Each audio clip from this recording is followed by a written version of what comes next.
environment is exclusive, then lahat nakakamit ka ng maraming delegates, then sa pagkain, sa venue, lahat mga tulugan mo, very comfortable. So, parang wala ka nang masabi, parang wala kang karapatan magreklamo, parang gano'n.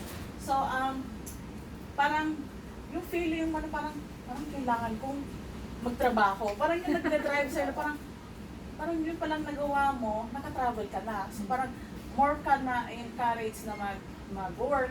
And ang isa ko dun is napaka sarap ma-share sa mga kasama.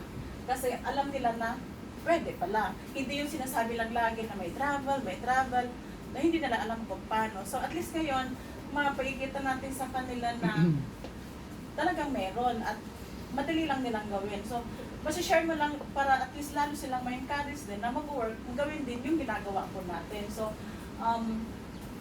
lahat ng masasayang experience, although hindi kami ganun kami sa mga party-party, pero yung company na lang na sa Philippine delegates na lang, hindi kayo magkakilala as in.